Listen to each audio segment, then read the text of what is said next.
الله وبركاته. إن الحمد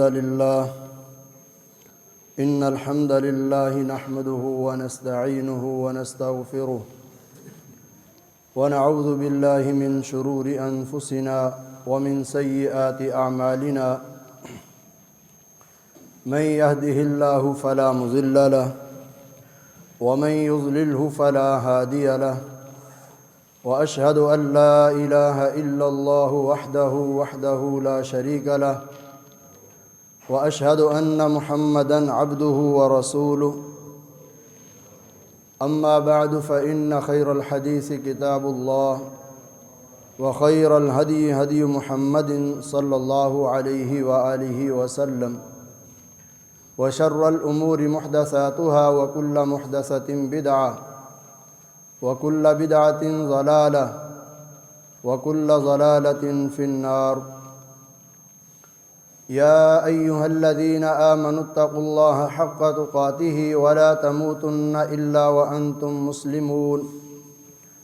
يا أيها الناس اتقوا ربكم الذي خلقكم من نفس واحدة وخلق منها زوجها وبث منهما رجالا كثيرا ونساء. واتقوا الله الذي تساءلون به والأرحام إن الله كان عليكم رقيبا. يا أيها الذين آمنوا اتقوا الله وقولوا قولا سديدا يصلح لكم أعمالكم ويغفر لكم ذنوبكم ومن يطع الله ورسوله فقد فاز فوزا عظيما. اللهم صل على محمد وعلى آل محمد كما صليت على إبراهيم وعلى آل إبراهيم إنك حميد مجيد. اللهم بارك على محمد وعلى آل محمد كما باركت على إبراهيم وعلى آل إبراهيم إنك حميد مجيد. رب اشرح لي صدري ويسر لي أمري واحلل عقدة من لساني يفقهوا قولي. اللهم انفعني بما علمتني وعلمني ما ينفعني وزدني علما. أعوذ بالله من الشيطان الرجيم. بسم الله الرحمن الرحيم. وسارعوا إلى مغفرة من ربكم وجنة عرضها السماوات والأرض أعدت للمتقين. ہر قسم کی حمد و ثنا، تعریف، کبریائی، بڑائی اس اللہ احکم الحاکمین کی ذات گرامی کے لیے ہے کہ جس خالق و مالک کے ہمارے اوپر بہت زیادہ احسانات ہیں، انعامات ہیں. درود و سلام ہو جناب محمد رسول اللہ صلی اللہ علیہ وآلہ وسلم کی ذات اقدس پر. اللہ کی رحمتیں ہوں صحابہ کرام پر، تابعین اعظام پر، محدثین کرام، اولیاء اعظام، علماء کرام پر. حضرات و حاضرین، جب ہم دنیا میں دیکھتے ہیں ہر طرف اللہ کے رحمت کے کرشمے اور اللہ کے بے شمار انعامات اور احسانات انسان کے اوپر ہیں. جب ہم اللہ کی بے شمار نعمتوں کو استعمال کر رہے ہیں تو ہمارا حق بنتا ہے کہ ہم اس اللہ کی ہی عبادت کریں اور جس طرح اس نے حکم دیا ہے اس کے مطابق ہی کریں. جن کاموں کا اللہ حکم دیتا ہے ان کو ہم بجا لائیں اور جن کاموں سے اللہ نے ہمیں منع کیا ہے ان سے رک جائیں، اور جن کاموں کو ہم نے کرنا ہے ان کو بڑے محبت اور شوق کے ساتھ کریں. عبادت کو شوق کے ساتھ کرنا، محبت کے ساتھ کرنا، بھلے ہی جذبے اور جوش کے ساتھ کرنا، یہ بہت بڑی نعمت ہے. ایک ہے کسی کام کو مجبوری سے کرنا، نہ چاہتے ہوئے کرنا، دل پسند نہیں کر رہا، لیکن ایک وہی کام ہے اگر ہم اس کو بڑے شوق کے ساتھ کریں گے، اللہ کی رضا اور اس کا حکم سمجھتے ہوئے کریں گے، تو اس سے ہمارے اجر میں بہت زیادہ اضافہ ہو جائے گا۔ قرآن کریم فرقان حمید میں اور اسی طرح احادیث میں نبی علیہ الصلاۃ والسلام کے بے شمار فرامین ہیں، اسلاف ائمہ کرام کے بے شمار واقعات ہیں کہ جنہوں نے عبادت کے لیے بڑے ہی شوق اور محبت کے ساتھ آنے کو اپنا معمول بنایا تھا۔ قرآن مجید فرقان حمید میں اللہ تعالیٰ نے حضرت موسیٰ علیہ الصلاۃ والسلام کا قصہ ذکر کیا ہے اور ان کو حکم دیا تھا کہ آپ اپنی قوم کے 70 بندوں کو لے کے کوہ طور پہ آئیں۔ موسیٰ علیہ الصلاۃ والسلام نے ان 70 بندوں کو تیار کیا اور بڑے جوش اور جذبے کے ساتھ رب کی ملاقات کے لیے کوہ طور کی طرف جا رہے ہیں۔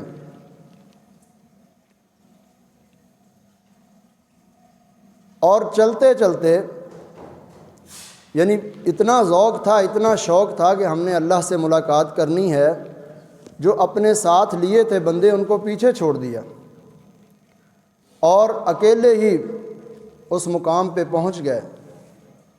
حالانکہ اللہ تو یہ سارا منظر دیکھ رہا تھا، اللہ کو پتہ تھا۔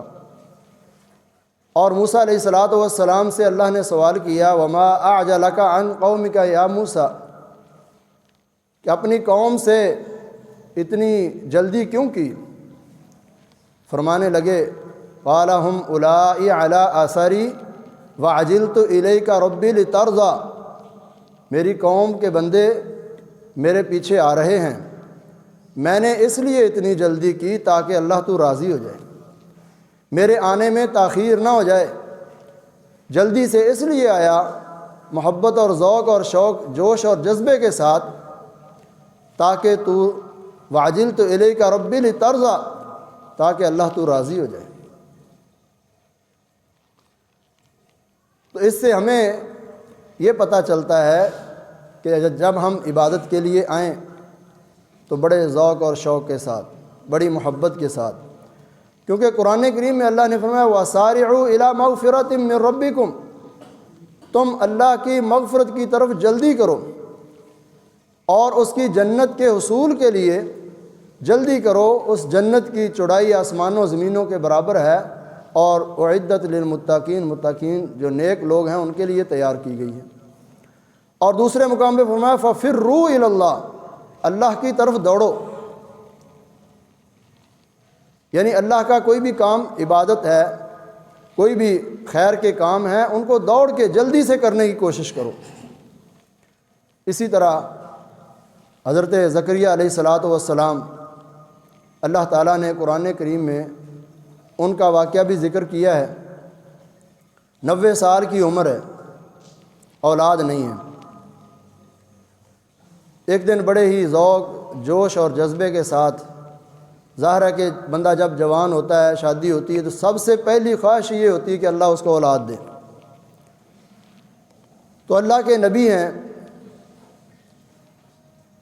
تو بڑے ہی محبت کے ساتھ 90 سال کی عمر میں اللہ سے سوال کیا، وَزَكَرِيَّا إِذْ نَادَى رَبَّهُ رَبِّ لَا تَذَرْنِي فَرْدًا وَأَنْتَ خَيْرُ الْوَارِثِينَ۔ زکریا علیہ الصلاۃ والسلام نے اللہ کو پکارا، بڑی محبت اور جوش اور جذبے کے ساتھ پکارا کہ اللہ مجھے لا وارث نہ چھوڑنا، تو بہترین وارث ہے لیکن مجھے لا وارث نہ چھوڑنا۔ تو اللہ تعالیٰ کو یہ بات پسند آئی، ان کا پکارنا اللہ کو پسند آیا۔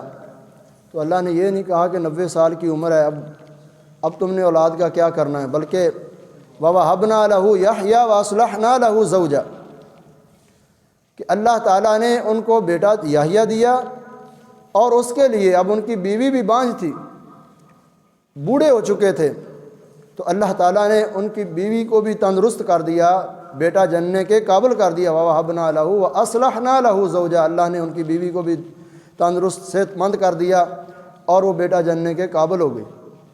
اور پھر اگلی آیات میں فرمایا إِنَّهُمْ كَانُوا يُسَارِعُونَ فِي الْخَيْرَاتِ، یہ اللہ تعالیٰ نے اس کو اس لیے انعام دیا کیونکہ وہ نیکی کے کاموں میں بہت جلدی کرنے والے تھے، بڑی محبت کے ساتھ، بڑے شوق کے ساتھ نیکی کے کاموں میں آگے بڑھتے تھے۔ انہم کانوا یسارعون فی الخیرات ویدعوننا راغبا ورہبا، اور انہوں نے ہمیں بڑے ہی رغبت کے ساتھ اور ذوق اور شوق اور خوف کے ساتھ پکارا تھا، تو اللہ تعالیٰ نے ان کی اس پکار کو واپس نہیں کیا بلکہ ان کی اس پکار کو پورا کر دیا۔ وَكَانُوا لَنَا خَاشِعِينَ، اور اللہ کا بڑا خوف رکھنے والے تھے۔ تو ہمارے لیے بھی ان واقعات سے ہمیں یہ سبق ملتا ہے کہ ہم ماشاءاللہ بہت خیر کے کاموں میں حصہ لیتے ہیں، لیکن خیر کے کام میں فوراً اور جلدی اور آگے بڑھ چڑھ کے اس کام کو کرنا یہ اللہ کو بہت پسند ہے، اس سے اللہ راضی ہوتا ہے۔ نبی علیہ الصلاۃ والسلام ایک دفعہ اپنے صحابہ کرام رضوان اللہ علیہم اجمعین کے ساتھ مجلس میں بیٹھے ہوئے تھے، سوال کر دیا کہ آج کون شخص ہے جس نے روزہ رکھا ہوا ہے؟ تو جناب ابو بکر صدیق رضی اللہ تعالی عنہ کھڑے ہوئے، فرمانے لگے کہ میں نے روزہ رکھا ہوا ہے۔ آپ نے پھر سوال کیا کہ کون ہے آج جس نے کسی مریض کی، بیمار کی عیادت کی ہے، تیمارداری کی ہے، اس کے حال احوال پوچھیں؟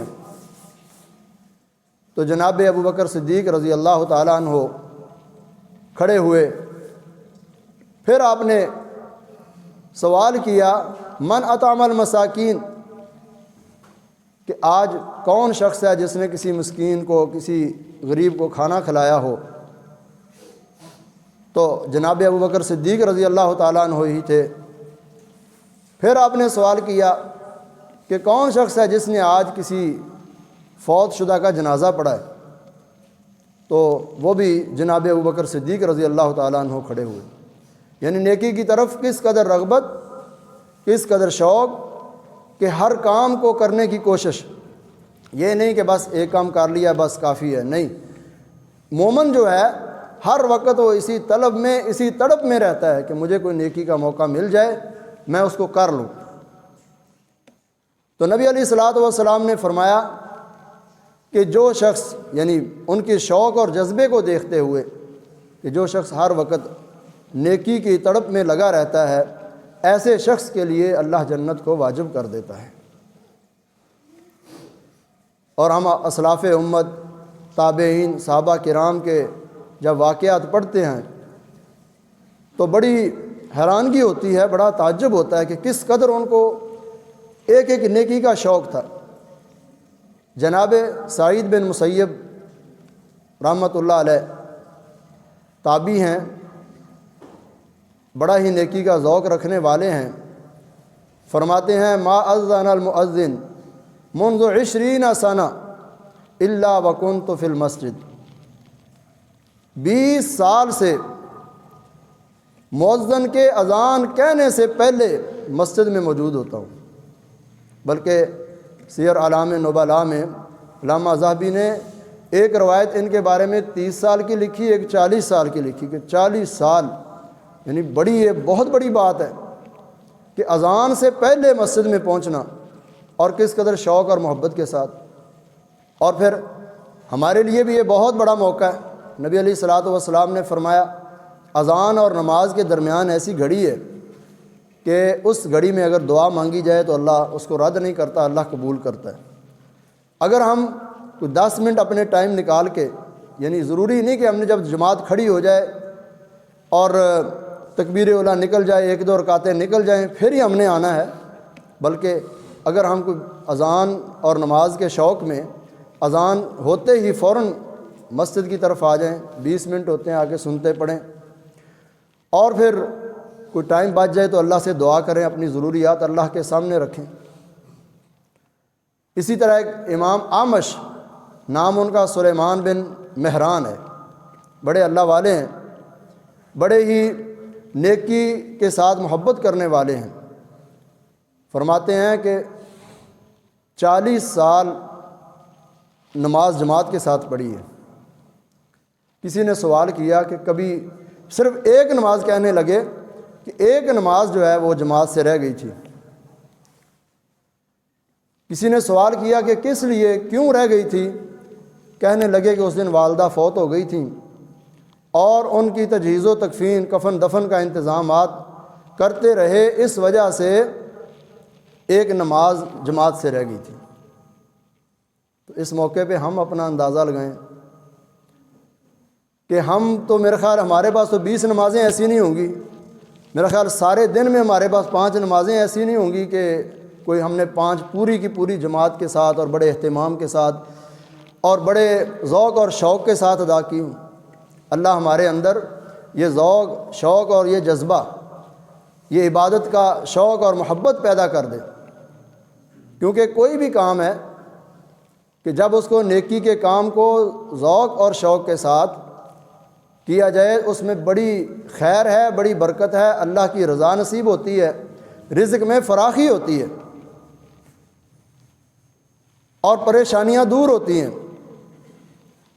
جبکہ نبی علیہ الصلاۃ والسلام نے فرمایا ہے، یا عبادی تفرغ لعبادتی املؤ قلبک غنًا ویدیک رزقا، اے میرے بندے تو اپنے آپ کو میری عبادت کے لیے فارغ کر لے،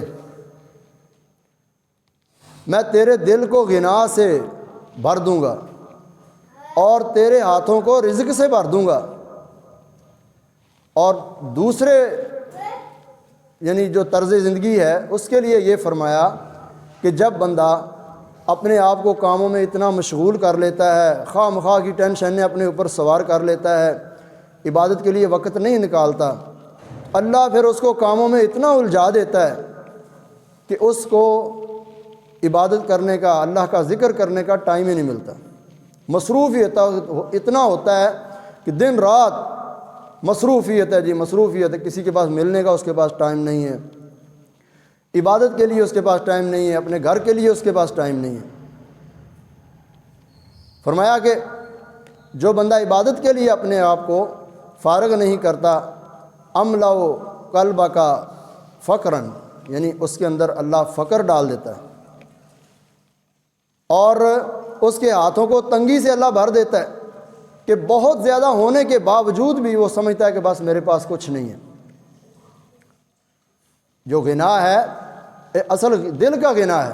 بعض لوگ آپ نے دیکھا ہوگا کہ بہت مال ہے، بہت ان کے پاس پراپرٹی ہے، لیکن پھر بھی کسی مہمان کو کھانا نہیں کھلا سکتے، اتنی ہمت نہیں ہے۔ یا کوئی نیکی کا موقع ملتا ہے تو اس کو کرنے کے لیے ان کو بڑی سوچ بچار اور بہت سوچتے ہیں کہ کر لیں نہ کریں، اتنی دیر میں موقع گزر جاتا ہے۔ تو نبی علیہ الصلاۃ والسلام نے فرمایا کہ اگر تم اپنے آپ کو عبادت کے لیے فارغ کر دو گے، اللہ تمہارے کاموں کی خود حفاظت کرے گا، اور اگر تم اپنے آپ کو اتنا یعنی کاموں میں لگا دو گے، پھر اللہ بھی تمہارے اوپر اتنی مشغولیات ڈال دے گا، تم مصروف اتنے ہو جاؤ گے، تمہیں عبادت کا موقع ہی نہیں ملے گا۔ تو محمد بن منقدر ایک بڑے امام ہیں، گھر میں 3 ہی افراد تھے، ایک بہن تھی، ایک ماں تھی، ایک خود تھے۔ تو انہوں نے پوری رات تقسیم کی ہوئی تھی 3 حصوں میں، کہ رات کا پہلا تہائی حصہ جو ہے وہ بہن عبادت کرتی تھی اور اس میں اللہ کا ذکر، نفل و نوافل، قرآن کی تلاوت اور اللہ سے سرگوشیاں، دعائیں۔ دعا بھی عبادت ہے، بندہ ایسے بیٹھا دعا کیے جا رہا ہے، اپنے لیے مانگے جا رہا ہے، لوگوں کے لیے مانگے جا رہا ہے، یہ بھی عبادت میں بندہ بیٹھا ہوا ہے۔ اور رات کا دوسرا حصہ پھر وہ ماں کو بیدار کر دیتی اور وہ پھر اپنے اللہ سے سرگوشیاں کرتی، نفل و نوافل، قرآن کی تلاوت، ذکر و اذکار۔ اور جب رات کا آخری حصہ ہوتا تو پھر جو وقت کے محدث امام محمد بن منقدر، ان کو وہ بیدار کر دیتی، وہ پھر اٹھتے، یعنی رات کا سارا حصہ جتنی بھی رات ہے گھر میں اللہ کا ذکر ہوتا رہتا، تلاوت ہوتی رہتی، عبادت ہوتی رہتی تھی۔ اور صحابہ کرام رضوان اللہ علیہم اجمعین کے عبادت کے متعلق شوق کہ نبی علیہ الصلاۃ والسلام کی غیر موجودگی میں 3 شخص آئے تھے، انہوں نے آ کے امہات المومنین سے سوال کیا کہ آپ کی عبادت کے متعلق ہمیں کچھ بتائیں۔ جب ان کو بتایا گیا تو انہوں نے کہا کہ آپ تو نبی علیہ الصلوۃ والسلام ہیں، آپ تو معصوم عن الخطا ہیں، آپ کی تو اللہ نے سب غلطیاں معاف کی ہوئی ہیں، تو آپ ساری ساری رات عبادت کرتے ہیں، مصلی پہ کھڑے رہتے ہیں، روتے ہیں، تو ہم تو بالکل بھی کچھ نہیں ہیں۔ انہوں نے اپنی عبادت کو کم سمجھتے ہوئے تہیہ کر لیا۔ ایک کہنے لگا کہ میں ساری عمر روزے ہی رکھوں گا، دوسرا کہنے لگا کہ میں شادی نہیں کروں گا، ظاہر ہے شادی ہوگی، بیوی بچوں میں مصروف ہو جاؤں گا، عبادت نہیں ہوگی۔ تیسرا کہنے لگا کہ میں ساری رات قیام کیا کروں گا۔ جب نبی علیہ الصلوۃ والسلام گھر میں آئے، آپ کو اطلاع ملی کہ اس طرح کچھ لوگ آئے تھے، آپ نے فوراً ان کو بلایا اور ان کو مطلع کیا کہ میں سوتا بھی ہوں، عبادت بھی کرتا ہوں، اور ان کو اس بات کے متعلق آگاہ کیا کہ تمہارا کام کرنا بھی عبادت ہے، تمہارا یعنی جو بیاہ شادی یہ بھی عبادت ہے، لیکن اگر اس میں ذوق اور شوق آ جائے، اللہ کی محبت آ جائے، حدیث میں یہ بھی ہے کہ قیامت کا دن ہوگا، ایک شخص اللہ کی بارگاہ میں حاضر ہوگا تو اللہ تعالیٰ اس سے سوال کریں گے کیا لایا؟ کہے گا جی قد صلیت 60 سنہ، 60 سال نمازیں پڑھی ہیں، تیری عبادت کی ہے۔ اللہ کہے گا تیری ایک بھی قبول نہیں ہے۔ ظاہر ہے کہ جب اخلاص سے اور شوق سے عبادت خالی ہوگی تو پھر اللہ کی ناراضگی ہوگی، اور جب شوق اور محبت ہوگا اور اس میں رغبت اور خوف ہوگا تو پھر اللہ چھوٹی سی بات کو بھی قبول کرے گا، ہمارے سبحان اللہ کہنے کو بھی قبول کرے گا۔ تو اللہ ہمارے اندر بھی یہ ذوق اور شوق پیدا کر دے۔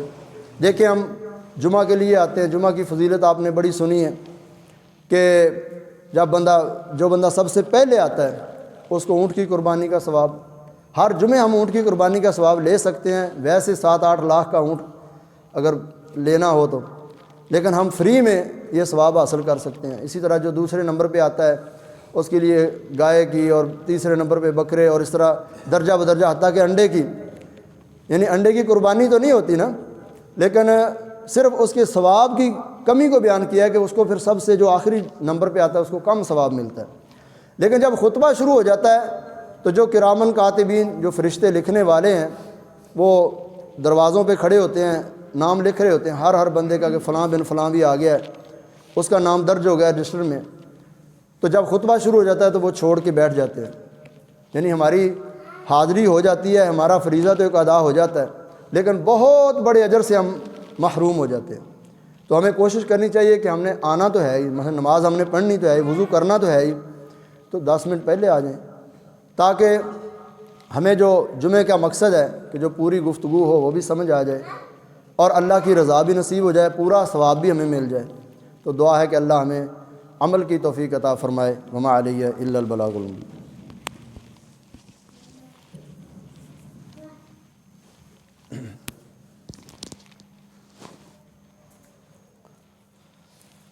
انتیس جنوری بروز جمعرات بعد نماز مغرب آپ کا جامعہ عبداللہ بن مبارک نگینہ چوک میں تقریب صحیح بخاری اور حفظ القرآن مکمل کرنے والے اور تجوید القرآن مکمل کرنے والے بچوں کے اعزاز میں ایک تقریب منعقد کی گئی ہے، جس میں بڑے بڑے علماء تشریف لا رہے ہیں۔ آپ احباب بھی اس میں بھرپور شرکت کریں اور علماء کی نصیحتیں سنیں، واعظ و نصیحت سے اپنے آپ کو مستفید کریں۔ اور اسی موقع پہ کچھ جو بچوں کو انعامات، تحائف وغیرہ دینے ہیں اس کی بھی ضرورت ہے، مثلا تفاسیر ہیں، اسی طرح صحیح بخاری کی شرح ہے، اسی طرح قرآن مجید ہیں معنی والے، وہ تقریباً 1500 کا ایک ہے، اسی طرح ایک 6000 کی تفسیر ہے، ایک 7000 کی۔